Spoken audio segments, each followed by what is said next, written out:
असतो मा सद्गमय तमसो मा ज्योतिर्गमय मृत्योर्मा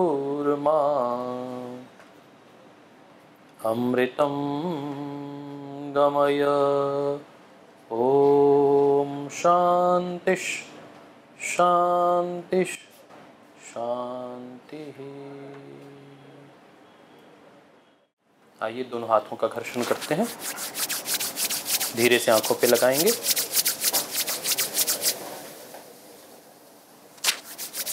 दोनों हाथों का घर्षण हल्का सा गर्दन पर लगाएंगे, बाएं से दाईं ओर, दाएं से बाईं ओर। सारी थकावट दूर हो जाएगी।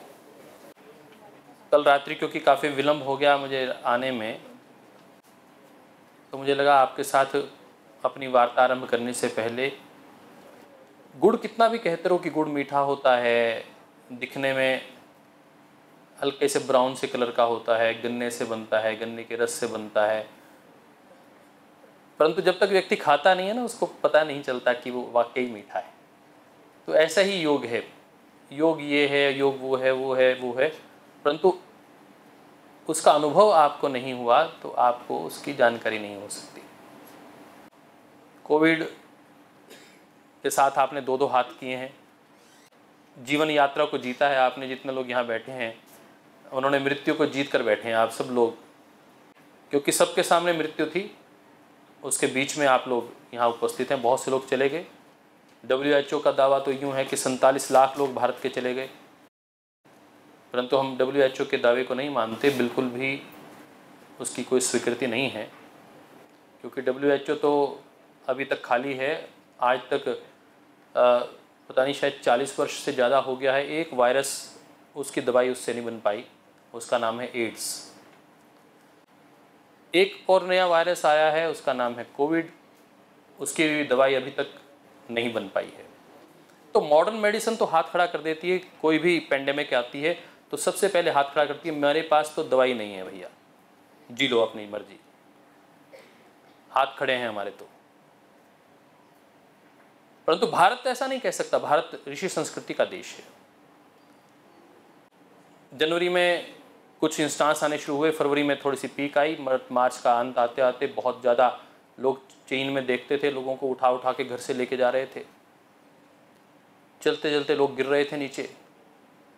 वो दृश्य इतना भयावह था जिसकी कल्पना नहीं की जा सकती।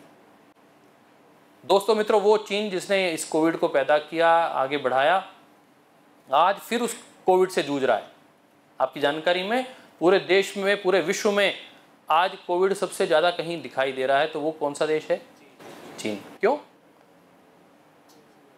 उसने अपनी मेडिसिन पहले बना ली थी, वैक्सीनेशन पहले डेवलप कर ली थी। जैसे कोविड आया उन्होंने सबसे पहले वैक्सीनेट किया, उस एरिया को सेंट्रलाइज कर दिया, जिन जिन को कोविड था उनको उठाकर बिल्कुल साइडलाइन कर दिया, किसी किन को तो पता चला कि मार दिया। ऐसी ऐसी घटनाएं सामने आने लगी कि इससे ट्रांसमिशन ना हो आगे। आपने कोविड के दिनों में बहुत से नए शब्दों को देखा होगा। आइसोलेशन। जीवन में, भारत में ही नहीं पूरे विश्व में, जो व्यक्ति बहुत बड़ी कोई हत्या कर दे, बहुत बड़ा कोई अपराध कर दे, उसको क्या कहा करते थे? इसको आइसोलेशन में रखना, इसको जेल में रखना।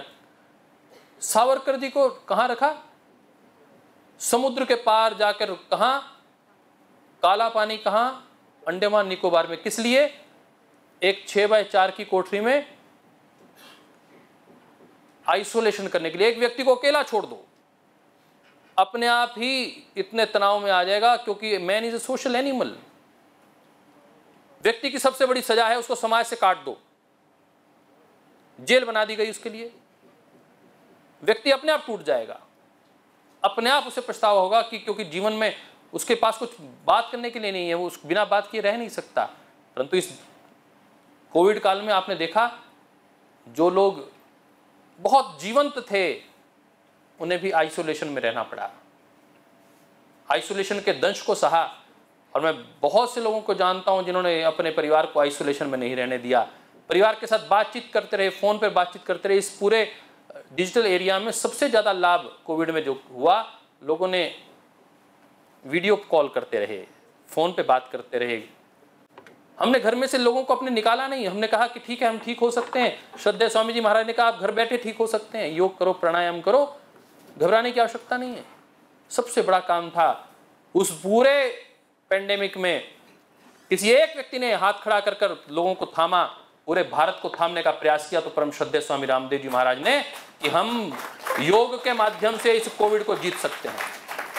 आपको जानकर प्रसन्नता होगी, अभी 3 दिन पहले 5 हॉस्पिटल्स में दिल्ली में रिसर्च आई है और वो कहती है कि जिन 150 लोगों के ऊपर रिसर्च हुई, 75 लोगों को रखा गया हॉस्पिटल में जहां पर पेंडेमिक फ्लू के केसेस थे, जहां पर कोविड के केसेस थे, उन्हें प्राणायाम करवाया गया। उनमें से केवल 1 व्यक्ति को कोविड हुआ।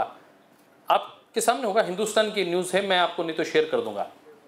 75 वो लोग थे जिनको ऐसे ही वार्ड में रखा गया, परंतु उन्होंने प्राणायाम नहीं किया। उनमें से 10 लोगों को कोविड हो गया। ये प्रमाण करती है कि हमारी संस्कृति, हमारी विधा में बहुत ताकत है, परंतु उसको समझने की आवश्यकता है। एक मॉडर्न मेडिसिन के कॉलेज ने शुरुआत की है योग को अपनाने की, भारतीय संस्कृति में अपनी निष्ठा व्यक्त की है, अपना विश्वास व्यक्त किया है। उस कार्य में एक हमारी बहन लगी हुई हैं डॉक्टर ज्योति, उनकी ताकत बढ़े और ये संस्थान को अनुभव हो कि संस्थान के साथ हम जैसे लोग भी खड़े हैं जो योग को महत्व देते हैं। योग एलोपैथ को भी जानते हैं, एलोपैथ में भी प्रैक्टिस करते हैं। मैंने एलोपैथ में इमरजेंसी में बहुत प्रैक्टिस की है, 3 वर्ष तो सिविल हॉस्पिटल में खूब अच्छे से काम किया है। श्रद्धेय स्वामी जी महाराज का हल्का सा स्फूर्ण मिला और मेरे जीवन में परिवर्तन आया। हो सकता है आज कुछ आपके जीवन में परिवर्तन आए। एलोपैथ की जहाँ सीमाएं हैं वहाँ से योग आरंभ होता है, वहाँ से योग की ताकत शुरू होती है। जहाँ आपको लगता है कि यह एलोपैथ में अब इसके बाद कुछ भी नहीं, आज भी सोराइसिस में, लीवर की डिजीज़ में एलोपैथ के पास कुछ भी नहीं है, योग के पास है, आयुर्वेद के पास है, भारतीय संस्कृति के पास है। इतना है कि पूरी दुनिया सुई की, जैसे घड़ी की सुई वापस आती है घूमकर अपने स्थान पर, ऐसी सारी दुनिया घूमकर भारत के चरणों में आने वाली है। भारत विश्व गुरु के पद पर दोबारा सुशोभित होने वाला है। पहली बार दुनिया कुछ भी कह ले, योग ने पूरे विश्व में भारत की निष्ठा को, भारत की विद्वता को स्थापित कर दिया है। आप जानकर बिल्कुल हैरान होंगे, 200 देशों में से एक देश भी हिंदू देश नहीं है। पूरे विश्व में एक देश था, उसका नाम क्या था? नेपाल। आज वो भी हिंदू राष्ट्र नहीं है।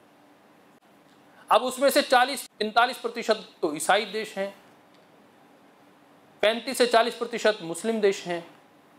बाकी जो बचे देश हैं उनमें से आप समझ लीजिए कि वो देश हैं जो नास्तिक हैं, जो कम्युनिस्ट कंट्रीज हैं, जो ईश्वर की सत्ता को स्वीकार नहीं करती, जो जोंग जैसे लोग हैं, जिनपिंग जैसे लोग हैं, जो कहते हैं कि हम ईश्वर की सत्ता हैं। कुछ महात्मा बुद्ध जैसे अनुयायी देश हैं, बाली है, जापान है, बर्मा है, परंतु एक भी हिंदू राष्ट्र नहीं है। उन सब में से 200 में से 177 देशों ने, प्रधानमंत्री मोदी जी ने कहा कि योग दिवस मनाना चाहिए, 177 देशों ने सबसे कम समय में, मात्र 77 दिनों के अंदर ये तय कर दिया, विश्व की सबसे बड़ी संसद ने, कि योग दिवस मनाया जाना चाहिए। और ये माना कि WHO ने स्वीकार किया कि हमारी हेल्थ के लिए इम्पॉर्टेंट है। मैं अब बात करता हूँ साइंस के दृष्टिकोण से। तो सर्वप्रथम बहन डॉक्टर ज्योति को बहुत बहुत हृदय से अभिनंदन करते हैं, उन्होंने बहुत अच्छा सा प्रयास किया इसको आगे लेके जाने के लिए। और हमारे माननीय चेयरपर्सन डॉक्टर ML स्वर्णकार जी, मैंने उनके विषय में सुना है, वो सुबह जल्दी उठते हैं, योग करते हैं, प्रतिदिन योग करते हैं, उनकी निष्ठा योग में बहुत है, तो उनका बहुत अभिनंदन करता हूँ। आपकी यूनिवर्सिटी का मेन वाक्य क्या है? वैष्णव जन तो तेने कहिए, पीर पराई जाने रे। महात्मा गांधी के नाम पर ये यूनिवर्सिटी, उसने किस प्यारे शब्द को पकड़ा है, वैष्णव जन तो तेने कहिए, जो पीर पराई जाने रे। और जो वेद की ऋचाओं का मूल तत्व है, सर्वे भवन्तु सुखिनः, सर्वे संतु निरामया, सब सुखी हो, परंतु आगे कह दिया सर्वे संतु निरामया, कोई रोगी ना हो, कोई रोगी ना हो। और आपको ये दायित्व मिला है, तो आज बड़ी बात है। कि आप लोगों को रोग मुक्त करने का दायित्व मिला है। देखो हमारे यहाँ कहा जाता है आम के आम और, जरा ऊंचा बोलना, आम के आम और पैसे भी मिलेंगे और पुण्य भी मिलेगा। ये विद्या आपके हाथ में आ रही है। आप लोगों को केवल मात्र प्रोफेशनल लाभ नहीं होने वाला, आपको आध्यात्मिक लाभ भी होने वाला है। क्योंकि जो आपको 50,000 रुपये, 20,000, 1 लाख रुपए में आपको जो 2 लाख रुपए मिलने वाले हैं, उससे ज़्यादा वो खुशी मिलने वाली है जब व्यक्ति स्वस्थ होगा और वो जो आशीष देगा कि आपने मेरे जीवन में प्रसन्नता लाने का काम किया है, वो अद्भुत होगा साहब। हमारे chairperson doctor Vikas Swarnkar ji, vice chancellor doctor Sudhir Sachdev ji, pro vice chancellor doctor GN Saxena ji, principal and controller doctor Swati Garg ji, हमारे कार्यक्रम के संयोजिका संचालिका डॉक्टर फिज़ा का एक बार बहुत बहुत अभिनंदन, भाई अभिषेक जी और बहन डॉक्टर ज्योति जी, जो इस कार्यक्रम के मूल तत्व के रूप में कार्य कर रही हैं, प्राण तत्व के रूप में काम कर रही हैं। और पतंजलि योगपीठ से हमारे बहुत ही सम्मानीय, जिन्होंने यज्ञ को एक विधा के रूप में, एक साइंस के रूप में स्थापित करने के लिए अपना पूरा जीवन आहूत किया है, पूज्य स्वामी यज्ञदेव जी। एक बार आपका उनके प्रति भी बहुत बहुत आभार, अभिनंदन। पूज्य स्वामी मुक्तानंद जी महाराज, हमारे भाई डॉक्टर मोक्षा जी, जो अमेरिका में योग के राजदूत बनकर रहे हैं, उनका भी बहुत बहुत अभिनंदन।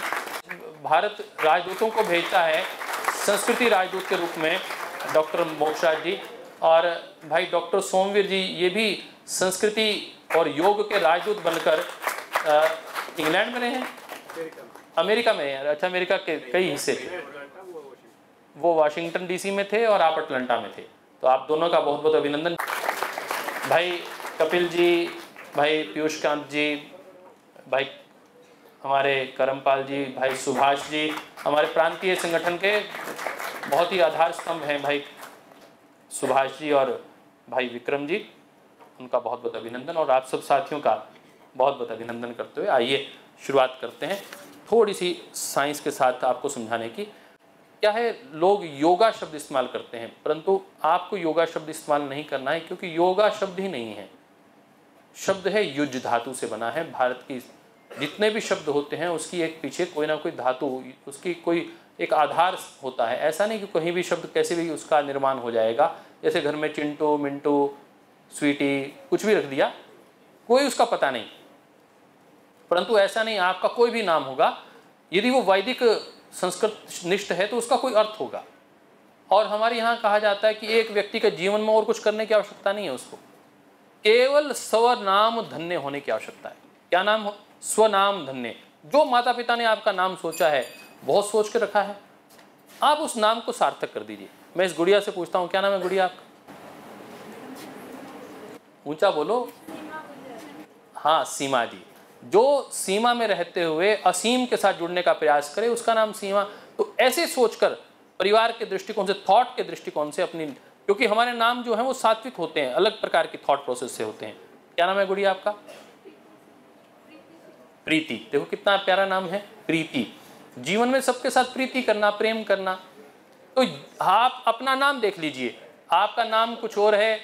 बताओ कोई व्यक्ति आप अपने बच्चे का नाम रावण रखता है? रखता है? राम रखता है, लक्ष्मण रखता है। क्यों? कि वो नाम सार्थक थे, उनका कोई मायने थे। आपका नाम माता पिता ने रखा है तो बहुत सोच के, उनके विचार में कुछ होगा, वो चाहते हैं आपको वैसा बनाना है, इसलिए नाम दिया है। इसलिए इसका नाम है युज धातु से बना, union of individual with the universe. आपकी जो सेल्फ कॉन्शियसनेस है, उसको यूनिवर्सल कॉन्शियसनेस से मिलाने की जो टेक्निक है, क्या है? The technique to unify the self consciousness to universal consciousness, that is called yoga. ये महत्वपूर्ण बात है। आपकी स्वचेतना को वैश्विक चेतना से जो जोड़ दे, उस शक्ति का नाम, उस विधा का नाम, उस टेक्निक का नाम योग है। छोटी टेक्निक नहीं है। साइंस की भी साइंस है। जहां मैंने कहा कि स्पिरिचुअल साइंस इसको कह दिया जाता है, तो मैं कहता हूं तो अल्टीमेट साइंस है, इसके बाद कुछ बचता नहीं है। अष्टांग योग की कल्पना है। महर्षि पतंजलि आपको थोड़ा सा ध्यान लेके जाते हैं हिस्ट्री की ओर। आदि काल से आदि वक्ता के रूप में, हम योग के आदि वक्ता के रूप में महर्षि हिरण्यगर्भ को मानते हैं। और यदि हम बात करें वर्तमान कालखंड में, आधुनिक काल की बात करें, तो योग की यात्रा कहाँ से शुरू होती है? तो योग की यात्रा, योग के एक बड़े ग्रंथ के रूप में आप भगवद गीता को जानते हैं, जिसके 18 अध्याय 700 श्लोकों में योग की ही चर्चा है। अर्जुन को जिस प्रकार का भ्रम पैदा हो गया, उसको भ्रम से ब्रह्म तक की यात्रा करवाने का कार्य भगवद गीता में किया गया। केवल मात्र वहाँ नहीं, जितनी ज़्यादा फिलॉसफी की बात आती है, साइकोलॉजी की बात आती है, साइकोलॉजी की बात करें तो आपको गीता आज भी उतनी प्रासंगिक है। कोई भी व्यक्ति का कोई भी प्रश्न हो, उसका समाधान गीता में है। एक तो गीता हमारी टेक्स्ट है, दूसरा टेक्स्ट है हमारी पतंजलि योग दर्शन। पतंजलि योग दर्शन में 195 सूत्र हैं। उन 195 छोटे छोटे सूत्र हैं, उसमें कोई बड़े सूत्र नहीं। अथ योग अनुशासनम योगश्चित्त वृत्ति निरोधः तदह द्रष्टुः स्वरूपे अवस्थानम। बहुत छोटे से शब्दों में कह दिया कि योग क्या है। चित्त की वृत्तियों का निरोध करना। चित्त की वृत्तियां कौन सी हैं भाई? अक्लिष्ट वृत्तियों का, और क्लिष्ट वृत्तियां 2 प्रकार की हैं। अब क्लेश कारक वृत्तियों पर निरोध करना है। चलिए, हम, ये तो बहुत दूर की यात्रा है, हम पहले शुरुआत करते हैं। 8 अंग हैं योग के महर्षि पतंजलि के अनुसार। वो शुरुआत होती है यम, नियम, आसन, प्राणायाम, प्रत्याहार, धारणा, ध्यान और समाधि से। ये यात्रा शुरुआत तो यम से होती है, परंतु यात्रा योग की पूर्णता प्राप्त करती है समाधि में आकर। अब समाधि, आपको लगता है कि अरे समाधि हमारे यहाँ तो कहाँ लगती होगी, समाधि तो लगती है जंगलों में, वन में जाकर सन्यासी लोग लगाते हैं, आम व्यक्ति कहाँ लगाता है। इस भ्रम को तोड़ने के लिए मैं आज आपके बीच में हूँ। हर व्यक्ति, जो व्यक्ति अपने जीवन में कभी भी सफल हुआ है, कभी भी छोटी या बड़ी सफलता, कभी बैडमिंटन में सफल हुआ है, कभी उसने कोई कंपटीशन में सफल हुआ है, कभी पार्टिसिपेट भी किया अच्छे से, लोगों ने उसके लिए ताली बजाई है, तो समझ लो उतने समय के लिए वो मेडिटेशन में था, समाधि की अवस्था में था। समाधि की अवस्था छोटी और बड़ी हो सकती है, परंतु हर व्यक्ति समाधि में जाता है जो व्यक्ति सक्सेस को प्राप्त करता है। समाधि माने अपने आप को समाहित कर देना। जिस कार्य में हम समाहित कर देते हैं वो समाधि है, और समाधि को हमें बढ़ाने का नाम योग है, उसको अपने को एक्सटेंड करने का नाम योग है। तो हम बात करेंगे उसके विषय में। तो एक छोटा सा कल्पना अपने ध्यान में रखिए कि गीता का कालखंड 5150 वर्ष प्लस माइनस है, और भगवान योगेश्वर भगवान कृष्ण का जो वो संवाद है, वो कुरुक्षेत्र, जहाँ मैं हरियाणा से आता हूँ, उस धरा में हुआ है। आप सबको आमंत्रित करता हूँ, आप कभी आइए कुरुक्षेत्र में, हरियाणा आइए, क्योंकि मुझे हरियाणा सरकार ने अभी कम अवार्ड दिए हैं। राजस्थान में स्टेट अवार्ड अवश्य मिला है योग के कार्यों को बढ़ाने के लिए। तो आप सबको मेरा निमंत्रण, आप आएँ। और जो मेरे साथी सोशल मीडिया पे इस कार्यक्रम को देख रहे हैं, मीडिया के माध्यम से देख रहे हैं, वो योग की शिक्षा प्राप्त करने के लिए इस महात्मा गांधी इंस्टीट्यूट से जुड़ें। इस कॉलेज में यदि एडमिशन लेते हैं तो आपको 2 प्रकार के लाभ होंगे। आपको मॉडर्न मेडिकल साइंस समझने का, पढ़ने का, उनसे लोगों से इंटरेक्ट करने का अवसर मिलेगा, और योग को उनके एप्लीकेशन करने का अवसर मिलेगा, योग उन तक पहुंचाने का आपको अवसर मिलेगा। तो इसलिए योग के विद्यार्थी यहाँ पर अवश्य आएँ और यहाँ पर आकर अध्ययन प्राप्त करें। तो मैं कह रहा था, महर्षि पतंजलि का कालखंड 3000 से 3500 वर्ष पुराना है। 3035 वर्ष, परंतु योग आदिकालीन है, वैदिक कालीन है। तो वैदिक कालीन में मैंने कहा महर्षि हिरण्यगर्भ से जुड़ा हुआ योग है। अब ये इसकी क्लासिकल पृष्ठभूमि हो गई। अब आते हैं WHO के पास। WHO क्या कहता है, योग क्या है? Yoga is a valuable tool to increase the physical activity.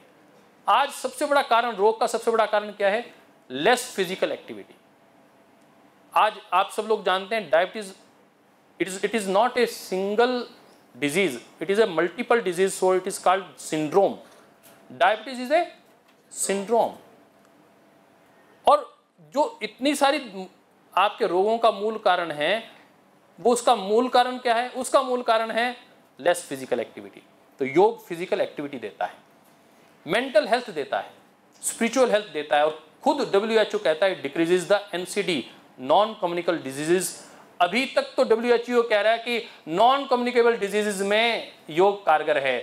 आने वाले समय में श्रद्धेय स्वामी जी महाराज ने तो ये प्रूव कर दिया है, पतंजलि योगपीठ ने ये प्रूव कर दिया है कि कम्युनिकेबल डिजीज में भी योग प्राणायाम उतना ही इफेक्टिव है बस लोग थोड़े सा समझने में देरी है। आप देरी ना करना, आप अपनी ऋषि संस्कृति पर गौरव करना।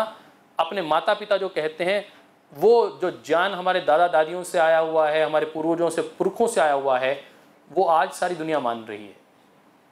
जैसे डेंगू में प्लेटलेट्स कम हो जाते हैं, क्या करते हैं साहब, कहते हैं कोई बात नहीं, प्लेटलेट कम होने दो, 30,000 तक हो जाएं तो ले आना, हम इमरजेंसी में दाखिल कर देंगे और प्लेटलेट चढ़ा देंगे। कोई और रास्ता है साहब?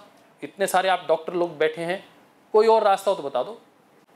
ब्लड के 3 मेन कंपोनेंट्स हैं, आरबीसी, डब्ल्यूबीसी और प्लाज्मा प्लेटलेट्स। आरबीसी को मरना है 90 दिनों में, डब्ल्यूबीसी को 24 घंटे में मरी जाना है, परंतु शरीर अपने आप पैदा करता है, प्लेटलेट्स को भी पैदा करता है। परंतु वायरस का अटैक हो गया, वो प्लेटलेट कोई खा रहा है, शरीर अपने आप प्लेटलेट्स को खाना शुरू कर देता है। केवल एक रास्ता है, पपीते के पत्तों का रस ले लो, नेचुरोपैथिक में आ जाओ, गिलोय का प्रयोग कर लो, आप ज्वारे का प्रयोग कर लो, बकरी का दूध ले लो।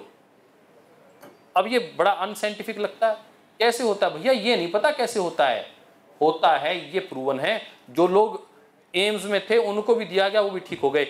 हो सकता है कि 90% लोगों को लाभ करता हो, 10 को ना करता हो, परंतु 90% को लाभ करता है, ये भी बहुत बड़ी ताकत है। यदि हमारे पुरखों के कहने पर डेंगू में 90% लोगों का प्लेटलेट बढ़ सकता है, इसका मतलब हमारे पुरखे नोबेल पुरस्कार के हकदार थे, आज भी हैं। आप अपनी मॉडर्न मेडिसिन का देख लीजिए, डॉक्यूमेंटेशन करके देख लीजिए, आप क्या कहते हैं जी, 70% पर लाभ होता है, इसलिए इसको मेडिसिन के रूप में अडॉप्ट किया जा सकता है। 80% के ऊपर लाभ होता है, 20% को इससे हार्म भी होता है, तब भी उसको अडॉप्ट कर लेते हैं। चलिए, WHO की कथा सुन ली, अब हमने आगे चलते हैं, योगा थेरेपी की बात करते हैं, क्योंकि यहाँ योगा थेरेपी को लेकर रिसर्च हो रही है, यहाँ पर कोर्सेज हैं। क्या करती है योग थेरेपी में? क्या करता है? स्ट्रक्चरल बैलेंस कर देता है। सबसे पहले दिक्कत कहाँ आती है कि हमारे जो रोग हैं उसमें स्ट्रक्चर इम्बैलेंस हो जाता है। जैसे बड़ा उदाहरण है उसका, सर्वाइकल स्पॉन्डिलाइटिस, स्ट्रक्चरल इम्बैलेंस हो गया। बड़ा कारण है उसका बैक एक, स्ट्रक्चर इम्बैलेंस हो गया, कुछ नहीं दिक्कत थी। आपका knee joint, structure imbalance, frozen shoulder, structure imbalance. इसको योग ऐसे चुटकियों में ठीक करता है। क्यों? उसका कारण है स्ट्रक्चर को हमने ठीक मेंटेन करना, उसके लिए कुछ आसन है, खींचतान करके उसको जबरदस्ती नहीं करना, धीरे धीरे अभ्यास से करना है। ये योग है। योग के मूल 2 ही तत्व हैं, अभ्यास वैराग्याभ्याम तन्निरोधः। 2 ही तत्व हैं योग के, एक अभ्यास और एक वैराग्य, डिटैचमेंट। यदि आपको स्पिरिचुअल पावर में जाना है, थॉट में जाना है, कुंडलिनी जागरण में जाना है, आपको एकात्म होना है ईश्वर की सत्ता के साथ, तो आपको डिटैचमेंट की ओर जाना पड़ेगा। और यदि आपको मौलिक और भौतिक जीवन में कुछ प्राप्त करना है तो आपको अभ्यास करना होगा। योग एक्सरसाइज नहीं है, योग व्यायाम नहीं है, योग अभ्यास है। और वो एक दिन का नहीं होता, प्रतिदिन के कार्य को अभ्यास कहा जाता है। अभ्यासेन तु कौन्तेय, इसलिए अर्जुन को भी योगेश्वर भगवान ने कहा कि अभ्यास करना है। तो तपस्वी भी अधिको योगी, तपस्वियों से भी अधिक ये योग की महत्ता, इसलिए कहा तस्मात् योगी भव अर्जुना, इसलिए अर्जुन तू योगी बन जा। तो हम आज आपको मेंटल बैलेंस की बात कर रहा हूं। आज सुबह की घटना है, टेक्सास में एक 18 साल के बच्चे ने अपने ही सहयोगियों के ऊपर गोलियां चला दी, अपने ही टीचर्स पर गोलियां चला दी। 18 बच्चे मारे गए और 3 अध्यापक मारे गए। और ये घटनाएं अमेरिका में आम बात है साहब। अमेरिका में कोई भी व्यक्ति, कोई भी बच्चा अडल्ट होते ही अपना वेपन खरीद सकता है, और वहाँ वेपन्स इतने हैं, लगभग हर घर में वेपन्स हैं और हर बच्चे के पास वेपन है। Mental imbalance. और इसका छोटा सा उदाहरण आपके आसपास ले जाता हूँ। ये भाई आपस में चर्चा कर रहे हैं, वो याद चर्चा करते हुए मेरे तक आवाज़ आ गई, एक बात कर रहे हैं कि सुशांत का भी मेंटल इम्बैलेंस हो गया था। यह भी बात कर रहे थे सुशांत राजपूत की आपस में, क्योंकि राजस्थान के लोग हैं ना, राजपूती शान की बात तुरंत याद आती है। सुशांत राजपूत, देखिए उसका पैसे की कमी नहीं है, शोहरत की कमी नहीं है, मतलब शोहरत की कोई कमी तो नहीं थी, बॉडी भी अच्छी खासी थी, जिम भी अच्छा करता था, पैसे भी खूब थे, हाँ या ना? आत्महत्या क्यों की? पैसे भी हैं, जिम भी करता है, हर रोज जिम करता है, घर में जिम के उसके, और बहुत कठिन जिम करता है, व्यायाम बहुत करता है। मेंटल इम्बैलेंस, अपनी डिप्रेशन को संभाल नहीं पाया। योग वो करता है जो आपको स्ट्रक्चर बैलेंस तो देता है, ये मेंटल बैलेंस देता है। जीवन में कठिनाई आ जाए, आएगी, पहले ही बता रहे हैं, वहां तो कभी बताता नहीं ना, हम तो स्पष्ट कह रहे हैं भैया सड़क पर चलोगे ब्रेकर आएगा। हमारी तो सड़कें बताती हैं कि ब्रेकर आएगा, लाइफ में भी ब्रेकर आएगा, टोल टैक्स भी आएगा। रुकना नहीं है, चलना है, ये योग है।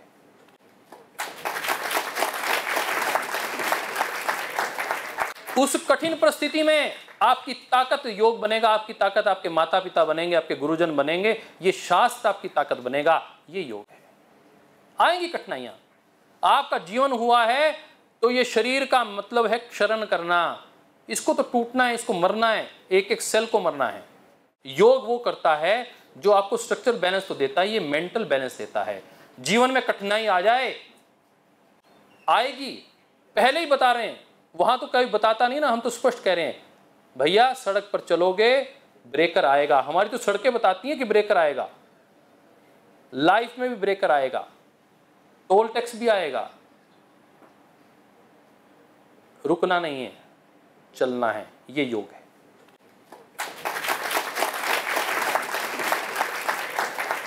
उस कठिन परिस्थिति में आपकी ताकत योग बनेगा, आपकी ताकत आपके माता पिता बनेंगे, आपके गुरुजन बनेंगे, ये शास्त्र आपकी ताकत बनेगा, ये योग है। आएंगी कठिनाइयां, आपका जीवन हुआ है तो ये शरीर का मतलब है क्षरण करना, इसको तो टूटना है, इसको मरना है, एक एक सेल को मरना है। अच्छा, कितने बच्चे हैं जो ये मानते हैं कि हमारा शरीर एक सेल का बना हुआ है? एक भी नहीं। ऐसे कितने बच्चे जो मानते हैं कि हमारा शरीर कई सेल्स के साथ मिलकर बना हुआ है? कितने बच्चे मानते हैं? अच्छा, यूं नहीं जानते कि आपकी बॉडी कैसे बनी है, एक सेल से बनी है या मल्टीपल सेल से बनी है? कितने multiple cells? 1.37 billion cells, trillion cells, खरब, 1.37 खरब सेल्स से आपकी बॉडी बनी है। और सब सेल्स को क्या तीन चीजें चाहिए? सब तीनों सेल्स को ऑक्सीजन चाहिए, ग्लूकोज चाहिए, और इसको पहुंचाने का काम ब्लड करता है, सर्कुलेटरी सिस्टम करती है, ब्लड ट्रांसपोर्टेशन के माध्यम से करता है। अच्छा, जिस सेल के पास ऑक्सीजन नहीं पहुंचेगी, ग्लूकोज नहीं पहुंचेगा, हाइड्रेशन नहीं पहुंचेगी, वो तीन तत्व नहीं पहुंचेंगे, तो सेल जीवित रहेगा या मर जाएगा? हाँ या ना? मर जाएगा, और या फिर वो रोगी हो जाएगा, या उसकी ग्रोथ इरेगुलर हो जाएगी। तीन तत्व होंगे, या तो सेल मर जाएगा, या ओवर ग्रोथ हो जाएगी, या लेस ग्रोथ हो जाएगी। तीन ही तो काम होंगे, या तो मर गया, या ओवर ग्रोथ हो गई, या लेस ग्रोथ हो गई।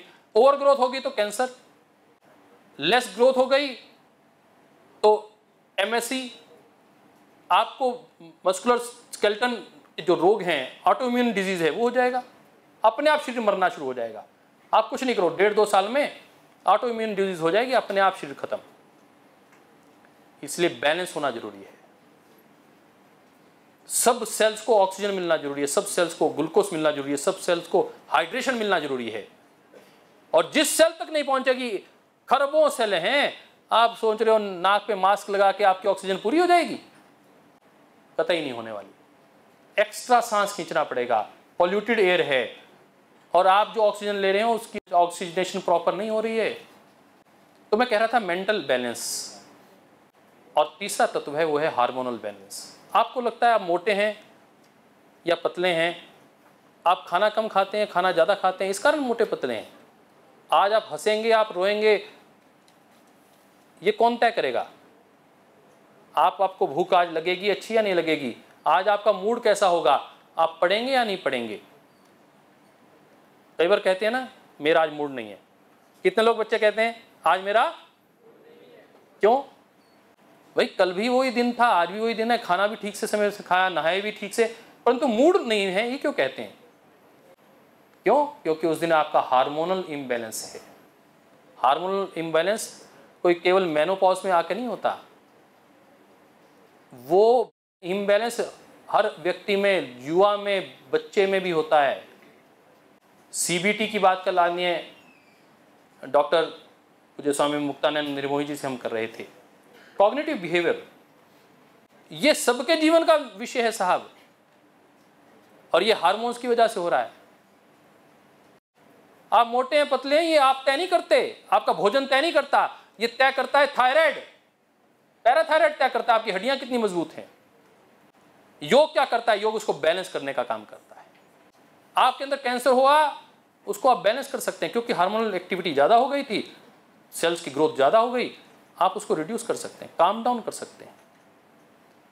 हम कहते हैं चाय नहीं पीनी चाहिए, कोल्ड ड्रिंक नहीं पीनी चाहिए, हम क्योंकि थोड़े से कम पढ़े लिखे लोग हैं ना भारत में, ऐसा आपको लगता है विद्वान लोग तो सारे विदेश में रहते हैं, उन्होंने कोक बनाया है तो अच्छा सोच के बनाया होगा, पेप्सी बनाई है तो सोच के बनाई होगी। क्यों भाई, कितने बच्चे पीते हैं? देखो सच बोलना, देखो आपका जो ब्लड है उसकी पीएच वैल्यू क्या है? एसिडिक है, एल्कलाइन है या बेसिक है? सुना नहीं मैंने। और आपकी कोल्ड ड्रिंक की एसिडिक वैल्यू क्या है? पढ़ लेना, यदि ठीक लगे तो पी लेना। शरीर को खत्म करने का काम, भारत के बच्चों को नपुंसक करने का काम योजना के साथ। आपको नहीं पता आपकी जो कोल्ड ड्रिंक है वो अलग है, उनकी कोल्ड ड्रिंक अलग है, ये आपको शायद नहीं पता। आज मैं वास्तविकता से कह रहा हूं, दावे के साथ कह सकता हूं, आप बेंगलोर चले जाइए, आप हैदराबाद चले जाइए, बच्चे 1-1 लाख रुपए प्रति माह कमाते हैं, 15 से 20-20 लाख रुपए का उनका पैकेज है, परंतु इनफर्टिलिटी के शिकार हैं। मैं आपसे दावे के साथ कह रहा हूं, बहुत बड़ी योजना, एक षड्यंत्र है, इसको आप अभी नहीं समझ पाएंगे। भारत का प्रधानमंत्री ताशकंद में मर जाता है तो लोगों को लगता है कि सामान्य बात है, सामान्य बात नहीं होती है, वो विशेष होती है। आपको ये कह दिया कि जो अंग्रेज कहते हैं वो ठीक है, जो आपके माता पिता कह रहे हैं वो मूर्ख हैं, ये बताया गया, आपने मान लिया। भारत और भारतीयता पर गौरव हो, ये बात श्रद्धेय स्वामी जी महाराज ने कहनी शुरू की, और आज पूरी दुनिया इसको स्वीकार कर रही है। इस बात का गौरव है हमें, पतंजलि योगपीठ ने भारत के गौरव को दोबारा स्थापित करने का, स्वाभिमान जागृत करने का काम किया कि जो हमारे माता पिता कहते तो वो ठीक है। आज कहा जा रहा है कि भैया नीम लेना ठीक है। आज पूरी दुनिया में गोल्डन मिल्क पीने वालों की संख्या बढ़ रही है, कोल्ड ड्रिंक लोग नहीं पी रहे। गोल्डन मिल्क पीने के लिए $50, $100 देते हैं। क्या है साहब गोल्डन मिल्क? Curcumin gold. अरे वो कर्क्यूमिन गोल्ड कौन सा है? हल्दी। आपके माता पिता ने, आपके पूर्वजों ने आपके घर में तड़का लगाते हुए हल्दी डालने की बात कर दी, आपने सोचा कि ये तो मूर्ख हैं। हमारे घर में हर सब्जी में हल्दी डाल देते हैं। अरे भाई, आपका एंटीबायोटिक सिस्टम अंदर से, मेटाबॉलिज्म सिस्टम आपको मेंटेन करने के लिए हमारे पुरखों ने तब तय कर लिया था कि हल्दी डालनी जरूरी है। अरे भैया, आप कोविड हो गया, अब आप तुलसी ले लो, एंटीवायरल डिजीज दर्द ले लो। हमारे घर में, बाहर में, आप मंदिर में हर व्यक्ति का जाना अनिवार्य था, और मंदिर में जाकर क्या मिलता था? पुजारी जी क्या करते थे? घंटी बजाओ, हाथ में क्या मिलेगा? अरे बोल तो दो, तुलसी पत्र मिलेगा। क्यों? क्योंकि वायरल डिजीज ना हो जाए। ये भारत का थॉट प्रोसेस था। आज पूरी दुनिया मान रही है योग को, उसको तत्काल माननीय प्रधानमंत्री जी ने रखा और दुनिया ने मान लिया, ऐसा नहीं है। श्रद्धेय स्वामी जी महाराज ने, बीके अयंगार ने, शीर्षी जी ने, और हमारे और अन्य अनेक योगियों ने हजारों, पिछले कितने ही वर्षों से लगातार वातावरण का निर्माण किया है साहब, तब दुनिया मानी है। तवा गर्म था, रोटी तुरंत बन गई। तवा गर्म नहीं होता तो रोटी भी कच्ची रहती साहब। वातावरण पहले बनता है, कार्य बाद में घटित होता है। वातावरण बना है, और ये वातावरण अब जो बन रहा है ना, ये भारत की जो मेधा है उसकी महिमा का वातावरण बन रहा है। आज भी पूरे दुनिया में, नासा में सबसे ज्यादा वैज्ञानिक भारतीय मूल के, अमेरिका में डॉक्टर्स भारत के। अरे वो देश जिसने एलोपैथ को दिया, इटली, सबसे ज्यादा लोग कोविड में कहां मरे बताना? अरे बोल तो दो। और उसके बाद कहां मरे? अमेरिका, उसके बाद कहाँ मरे? इंग्लैंड। वो लोग जो एलोपैथ ही मानते थे वो मान रहे हैं कि भैया बताओ कैसे बचाओगे। 3-3 लाख लोग, 5-5 लाख लोग, best of the best ventilators उनके पास थे, best of the best surgical equipments उनके पास थे, डॉक्टर्स उनके पास थे, ऑल वर हैंडीकैप्ड। क्यों? क्योंकि बैलेंस हमें करना आता है। यदि अंदर रोग बढ़ गया है, सेल्स की ग्रोथ ज़्यादा होने लगी है, तो हम ब्रेन की एक्टिविटी को कम कर देंगे, हार्मोन्स की एक्टिविटी कम कर देंगे, ब्रेन सेल्स नॉर्मल हो जाएंगे, हार्मोन की एक्टिविटी कम हो जाएगी तो ग्रोथ कम हो जाएगी। कम हो गई है तो बढ़ा देंगे।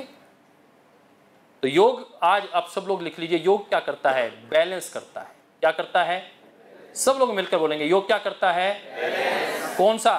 फर्स्ट कौन सा बैलेंस करता है? दूसरा मेंटल बैलेंस, और थर्ड हार्मोनल बैलेंस। हार्मोन बढ़ गया उस दिन सुशांत का, काबू नहीं कर पाया।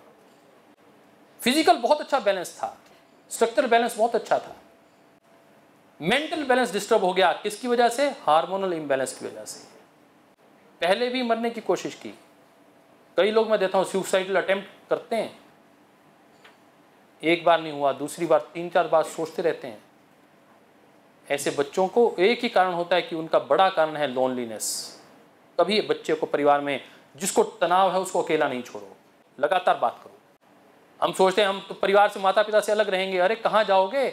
ये विदेशी संस्कृति को अपना के कहाँ जाओगे? वापस वहीं आना पड़ेगा फैमिली में रहने के लिए। वापस दुनिया गांव में रहना सीखेगी, नदियों के किनारे रहने सीखेगी। देख लेना, आज नहीं तो कल आपके सामने होगा। और इसका मैं केवल ऐसा नहीं कह रहा हूं कि ये इसका क्लासिकल टेक्स्ट है। योगेश्वर भगवान श्री कृष्ण 5000 साल पहले कह गए योग क्या है? योगस्थः कुरु कर्माणि संगम त्यक्त्वा धनंजयः सिद्ध असिद्ध्यो समो भूत्वा समत्वम योगा उच्यते। समत्वम योगा उच्यते, ये बैलेंस है, इसे कहते हैं योग। ये डेफिनेशन है योग की। क्या करता है योग? योग आपकी फ्लेक्सिबिलिटी बढ़ा देता है। ये मस्कुलर फ्लेक्सिबिलिटी, जो आसन हो रहे हैं मैं उसमें बता रहा हूं कि कहां कौन सी आपको दिखाई दे रहा है। आप तो सारे एनाटॉमी पढ़ने वाले बच्चे हैं। कैसी उसके ऊपर फ्लेक्सिबिलिटी बढ़ती है, मसल की स्ट्रेंथ बढ़ जाती है। बताओ इसमें किसी को कोई सेकंड थॉट हो? क्लियर है ये बात?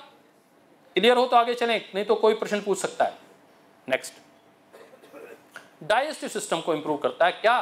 कौन सा आसन करता है? पद्मासन, पवन मुक्त आसन, भुजंगासन, शवासन, त्रिकोणासन और मैनी मोर आसन इफेक्टिवली अगेंस्ट, जो इफेक्टिव हैं डाइजेस्टिव सिस्टम में। आपके पेट में आपको भोजन करते हैं, बार बार शौच जाना पड़ता है, आप भोजन करते हैं, सारा दिन कब्ज रहती है। आपको लगता है कि छोटी सी बीमारी है कॉन्स्टिपेशन होना, तो भैया जिसको होती है ना कॉन्स्टिपेशन उससे पूछना। सारा दिन बच्चा पढ़ ही नहीं सकता। केवल सुबह आप मल त्याग नहीं किया आपने, बस आपको लगता है कि अरे ये तो बात करने के लिए डॉक्टर हो। आपको पहले हमारे यहाँ हमारे सीनियर कहा करते थे, बेटा ध्यान रखना, आपका पेशेंट यदि इमरजेंसी में है, इमरजेंसी के बेड हमें तुरंत खाली करने होते थे। यदि इमरजेंसी में पेशेंट है और उसको 3 चीजें पूछनी है।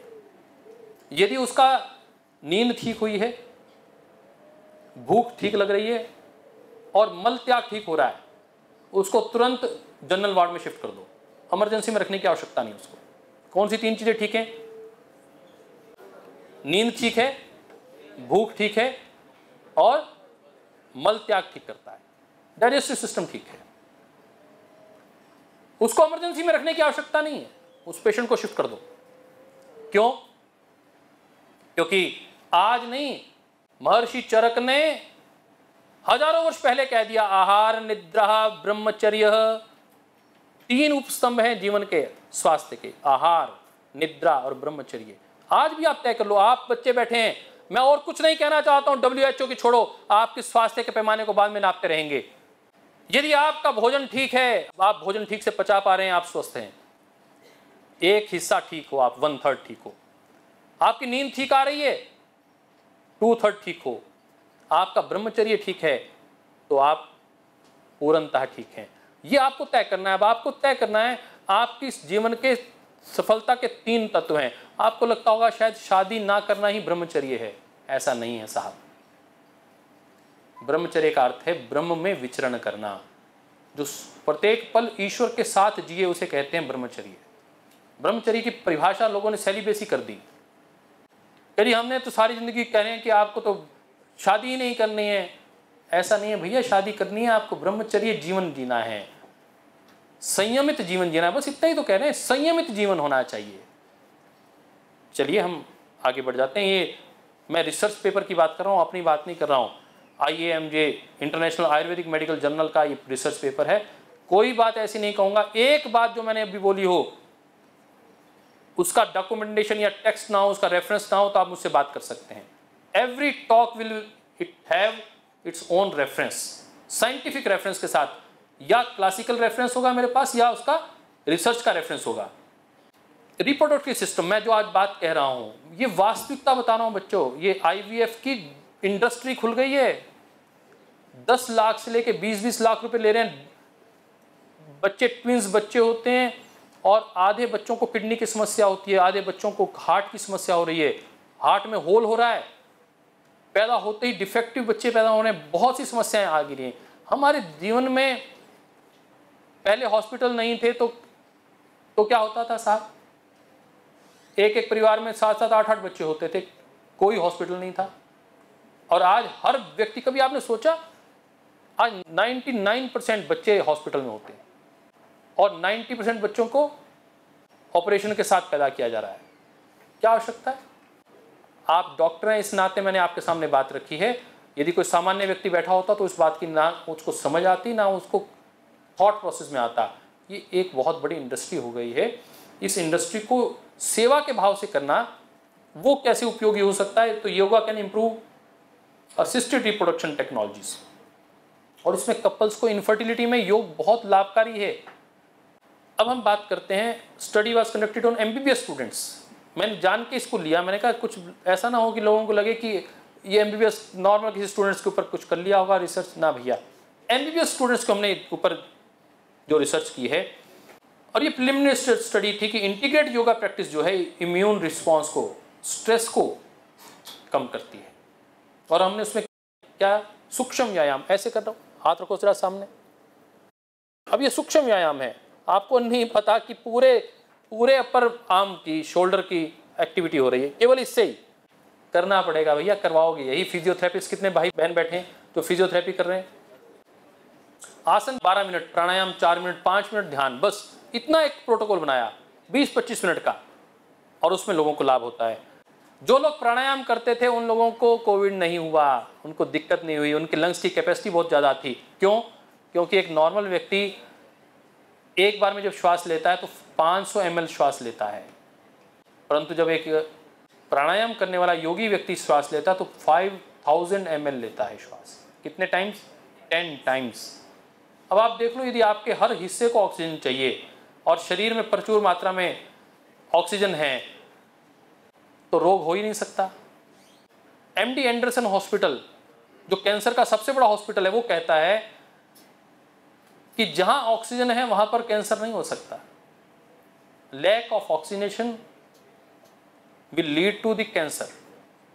अब आपको तय करना है, पता तब चलेगा जब अंदर कैंसर हो गया, आपको पता नहीं चलेगा। डायबिटीज तब होती है जब 80% आपकी पेनक्रियाज, वास्तविकता ये सामने आई है कि इंसुलिन सिक्रीशन होती है, परंतु 80% हमारे शरीर के सेल्स इंसुलिन को ग्रास्प करने की शक्ति खो देते हैं।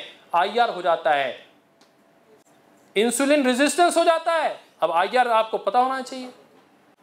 इंसुलिन रेजिस्टेंस हो जाता है, इंसुलिन क्रिएट हो रही है, प्रोडक्शन हो रही है इंसुलिन की, परंतु शरीर एब्जॉर्ब नहीं कर रहा, इसलिए डायबिटीज हो रही है।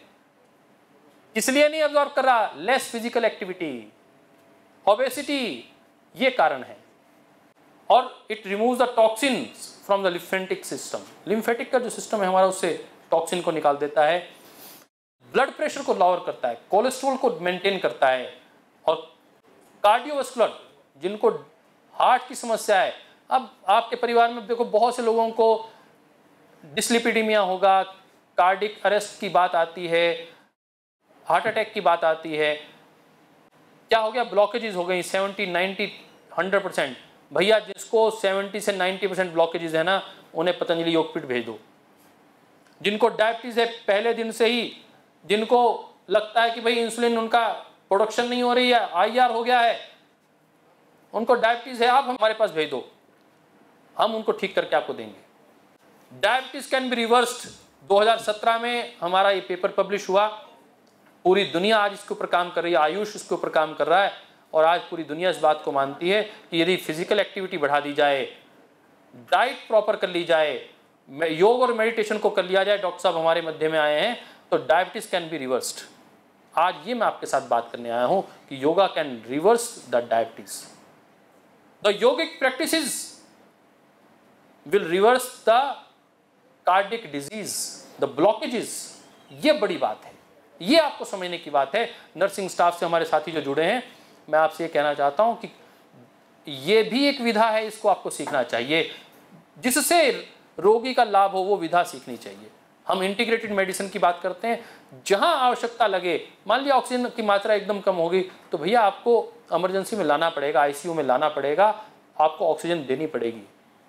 इंसुलिन बहुत आपको आवश्यकता है कि मान लिया 300-500 यदि आपका ब्लड शुगर लेवल हो गया, इंसुलिन देनी पड़ेगी। परंतु आप सारी जिंदगी इंसुलिन डिपेंडेंट ना बने रहें, ये काम योग कर सकता है। आप एक बार नॉर्मलाइज करिए, उसके बाद योग के माध्यम से एक्टिविटी बढ़ाइए और आप अपने आप रिवर्स कर सकते हैं। ये गारंटी मैं आज आपको देने के लिए आया हूँ। तो आप हमारे साथ, हमने कहा कि हम आपके साथ मिलकर इसके ऊपर रिसर्च का कार्य भी कर सकते हैं। अब हम बात करते हैं कि योग एंडोक्राइन थेरेपी का काम भी करती है, और उसमें हम हल आसन, मत्स्येंद्र आसन का बहुत ज़्यादा लाभ लेते हैं कि एब्डोमेन को स्टिमुलेट करती है, हार्मोनल सिक्रीशन बढ़ा देती है। मैं अभी बात कर रहा था हार्मोनल बैलेंस का काम, स्ट्रक्चर बैलेंस, हार्मोनल बैलेंस और मेंटल बैलेंस में योग से अद्भुत कुछ हो नहीं सकता। थायराइड हो गया है, पैराथायराइड हो गया है, यदि किसी को खराटे बहुत आते हैं, क्या करोगे? बिना इंटरवेंशन, बिना मेडिकल इंटरवेंशन के क्या करोगे आप? ये कर लो बस।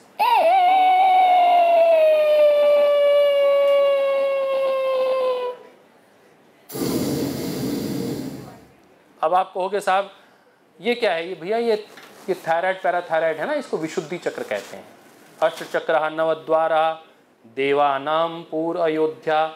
ये अयोध्या नगरी ये है जहां राम बसते हैं। इसके 8 चक्र हैं, इसकी 9 द्वार हैं। अब समय नहीं है तो ये सप्त ऋषि तो यही हैं।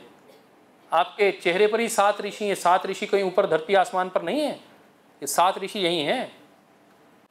2 आंखें, 2 कान के द्वार, 2 नाक के द्वार और 1 मुख का द्वार, ये सप्त ऋषि हैं। ये चाहें तो आपको जीवन में सबसे ऊपर पहुंचा सकते हैं, और यदि इनको नहीं साधा तो जीवन के सबसे निचले तल पर ये लेके आ सकते हैं। देखना ठीक नहीं हुआ, सुनना ठीक नहीं हुआ, बोलना ठीक नहीं हुआ, आहार ठीक नहीं हुआ, सबसे निचले तल पर ले आएंगे, आपको पता भी नहीं चलेगा। ये योग है। अष्टांग योग को, ये स्ट्रेस को रिड्यूस करने में, मैंने कहा कि स्ट्रेस को रिड्यूस करने में हाईली इफेक्टिव है। फिर meditation activates the parasympathetic nervous system. प्राण जो हमारी लाइफ फोर्स है, प्राण शक्ति का काम है। आपको लगता है केवल सांस लेना ये प्राण शक्ति है, शक्ति इससे मिलती है।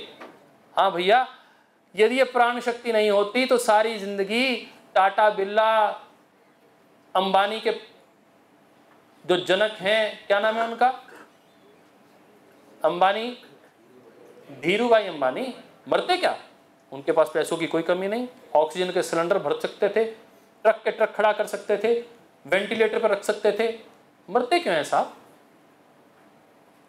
ऑक्सीजन ही सब कुछ होता तो व्यक्ति सारी जिंदगी, बोलो डॉक्टर साहब मर सकता है क्या? नहीं मर सकता। प्राण तत्व ऑक्सीजन नहीं है साहब। मैं आज आपके साथ साझा करना चाहता हूं, प्राण तत्व ऑक्सीजन नहीं है। जो ईश्वर की कृपा के साथ आपके भीतर आता है वो प्राण तत्व है, जो आपको आयु देकर जाता है। जिस दिन वो प्राण तत्व खत्म होगा उसके बाद ऑक्सीजन काम नहीं करेगी। आप रखे रहो वेंटिलेटर पे, आप लगाए रखो ऑक्सीजन। प्राणायाम प्राण तत्व अंदर लेकर जाता है, जीवनीय शक्ति अंदर लेकर जाता है, इसलिए प्राणायाम उसका नाम है।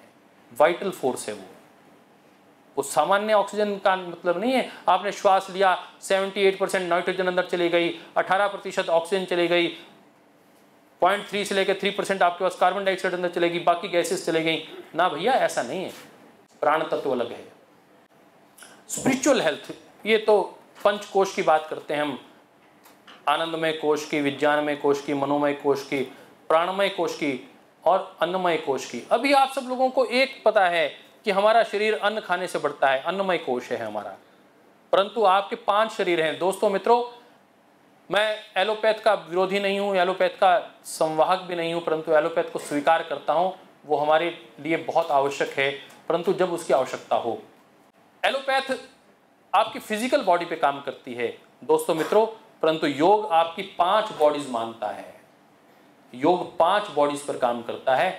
आपकी जो स्पिरिचुअल हेल्थ है वहां तक की यात्रा वो अन्नमय कोश से शुरू होकर प्राणमय कोश, उसके बाद मनोमय कोश। अरे मन में एक बार यदि भय आ गया आपके मन में, फोबिया हो जाता है।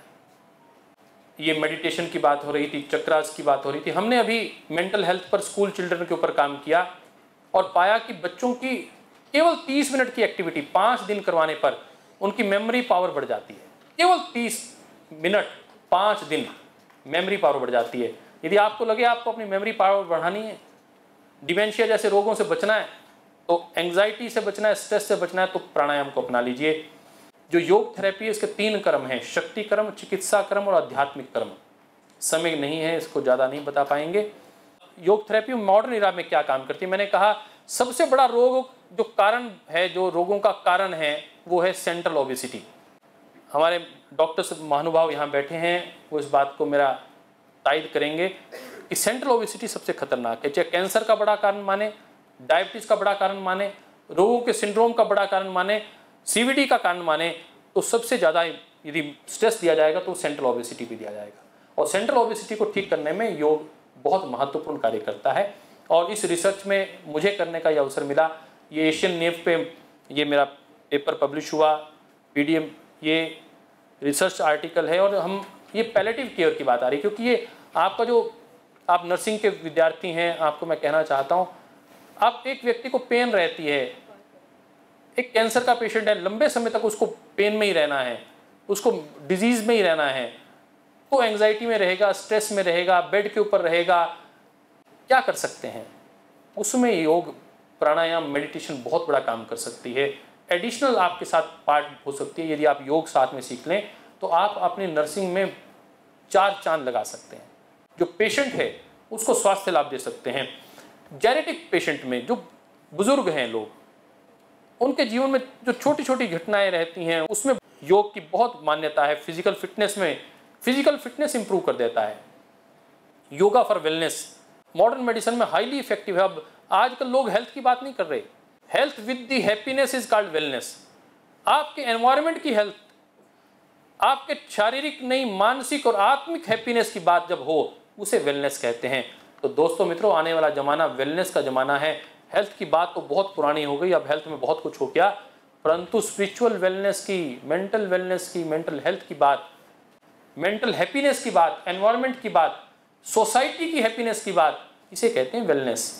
और उसके लिए साधन एक ही है, वो है योग। और हम इंटीग्रेटेड अप्रोच को आज नहीं तो कल अपनाएंगे। इतना ही कहते हुए, योगा हील्स द सोल, केवल मात्र शरीर को नहीं, आत्मा को स्वस्थ करता है योग। इतना ही कहते हुए आपसे विदा लेता हूँ। जय